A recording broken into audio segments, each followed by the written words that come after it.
Lang, ito yung mga nakabungad eh.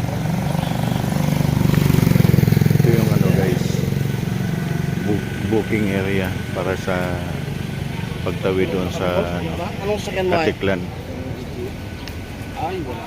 Mamaya na ulit, hapon. So Montenegro Lines. Kuha mo na ng ticket sila. Kami pala kami. Yan, Port of Rojas. PPA, Philippine Ports Authority. Ito yung entrance nila. Yes, nakahabol tayo, nakahabol. Buti nakaabot tayo, no? Alas 2 pa sana. God is good. Yes, grabe.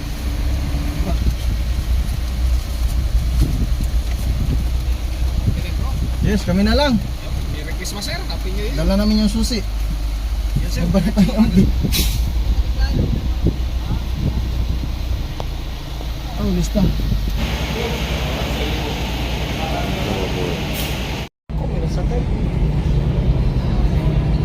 Ibubot yung ginoong akuan. Gaampo po to sila sa ato nga. Makasakay ta.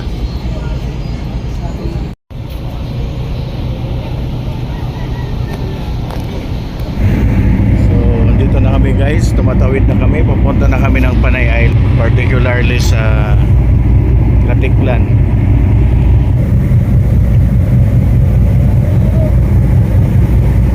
Baka bitawan ng cellphone. This is not Dumaguete. Ito yung ano, Katiklan Port. Katiklan. GT.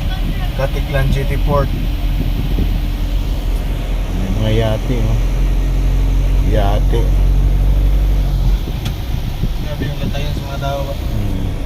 Yan guys, so after so long na paghihintay na makababa, at last, ito na, nakababa na kami guys. So we are now proceeding to Iloilo Port para tatawid naman kami ng Bacolod Island of Negros. So ang daming ano, mga nag-aantay yung mga series. Dilaw naman eh. Kasama natin yun eh. Oh, Yung series pagbaba, yung mapasayro sa labas. ibig sabihin, yung mga blue, biyaheng Maynila yon. Yung mga dilaw, biyaheng Visayas, Hindi, Mindanao. kasama natin yun sa series. Kung ano yung series na sinakyan mo sa Cubao, yun yung padali na diretso. Blue yung nasa ano natin ah. May yellow sa harap. May yellow ba? Ano? Ayan o, Cubao. Nasakay na naman yan doon. Masasakyan naman yun. Ano ba? May blue, may dilaw. May yellow. Oo, may dilaw. So, nasa isla na tayo ng Panay. At the specific location natin is Katiklan. Katiklan. Malayo. Ang pinanggalingan pala namin ay Rojas. So, Rojas in the province of Mindoro Oriental. Katiklan. Come and visit in Boracay. Ang Boracay dito guys ay sasakay ka pa yata ng bangka para ka makarating ng Boracay. Kasi parang maliit siya na isla. Pero dito din yun. Dito lang siya. Sa lugar na to. Do exam. Bukas pa ng gabi. Oo. Katiklan Drugstore. Hindi sabihin hindi ako nakarating ng Katiklan. Parang ano lang. Minsan lang tayo mapadaan dito. Airport passengers.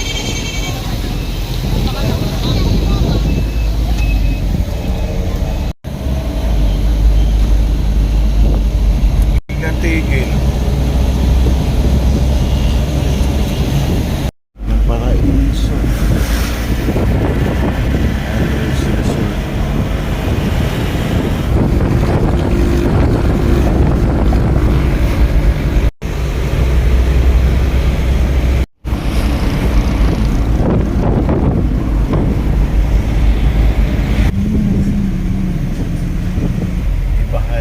Iba J. Iba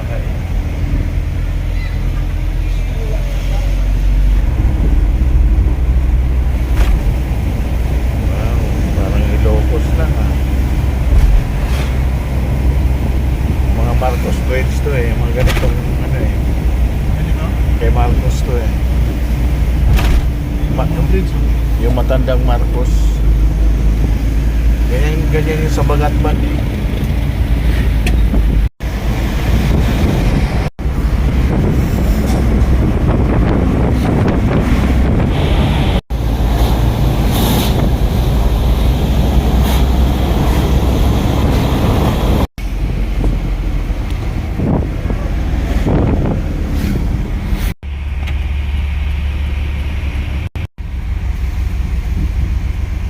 Haba 2-4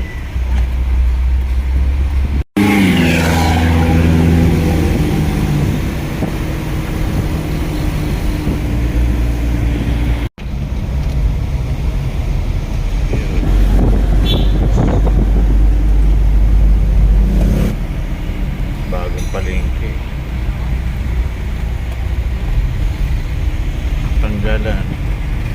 Tanggalan public market.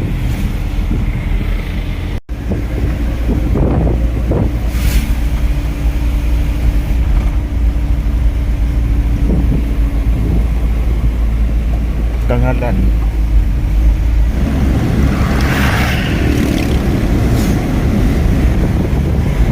Laking tulong ng bypass road eh.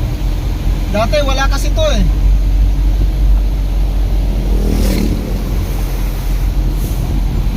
Ah, dito kami dumaan pala. Not tayo kasi traffic sa sila. Oo. Saka para sa mga biyahero talaga itong ano.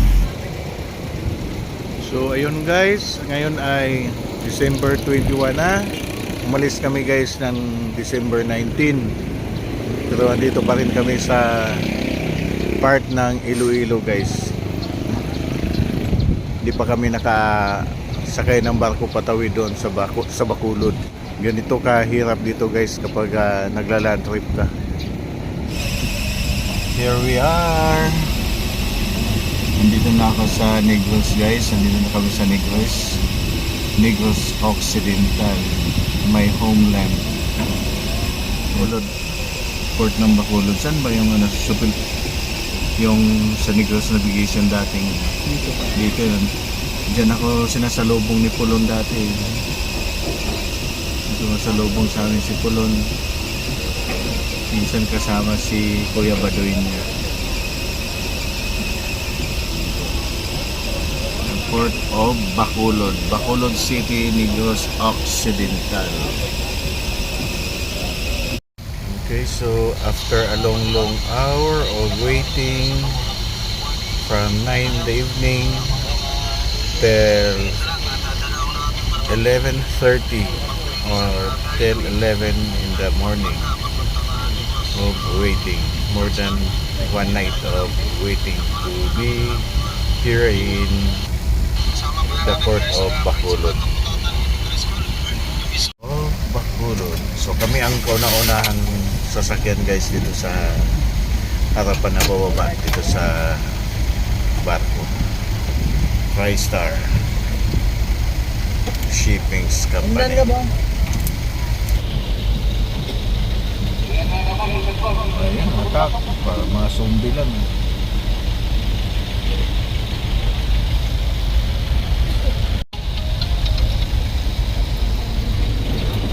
Daming sakay, passengers. Sila yung mga pasahero lang na walang mga sasakyan.